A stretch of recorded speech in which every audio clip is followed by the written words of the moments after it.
Isaiah chapter 9. Nevertheless, there will be no more gloom for those who are in distress.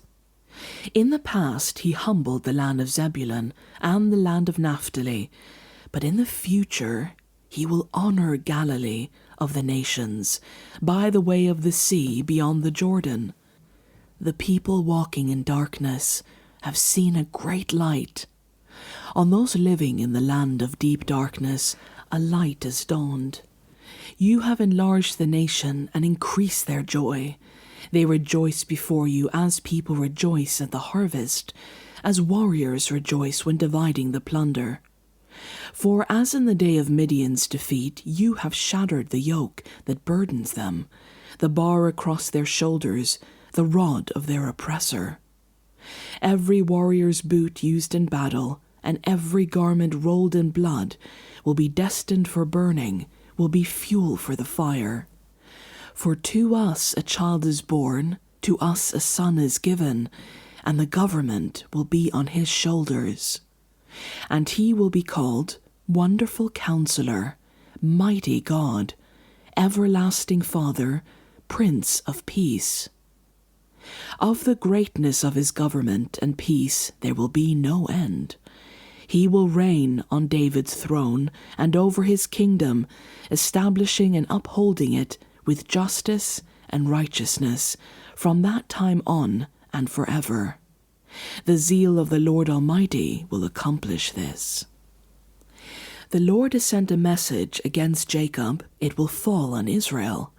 All the people will know it, Ephraim and the inhabitants of Samaria, who say with pride and arrogance of heart, "The bricks have fallen down, but we will rebuild with dressed stone.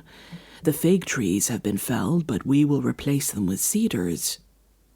But the Lord has strengthened Rezin's foes against them, and has spurred their enemies on. Arameans from the east and Philistines from the west have devoured Israel with open mouth.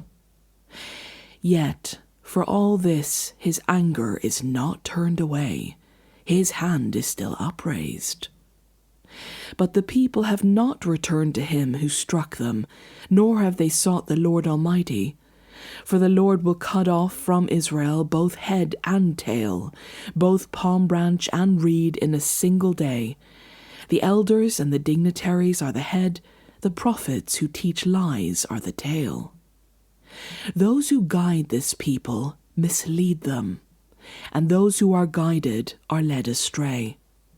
Therefore the Lord will take no pleasure in the young men, nor will he pity the fatherless and widows, for everyone is ungodly and wicked, every mouth speaks folly. Yet for all this, his anger is not turned away, his hand is still upraised. Surely wickedness burns like a fire. It consumes briars and thorns. It sets the forest thickets ablaze, so that it rolls upward in a column of smoke. By the wrath of the Lord Almighty, the land will be scorched, and the people will be fuel for the fire. They will not spare one another. On the right they will devour, but still be hungry. On the left they will eat, but not be satisfied. Each will feed on the flesh of their own offspring. Manasseh will feed on Ephraim, and Ephraim on Manasseh. Together they will turn against Judah. Yet for all this, his anger is not turned away. His hand is still upraised.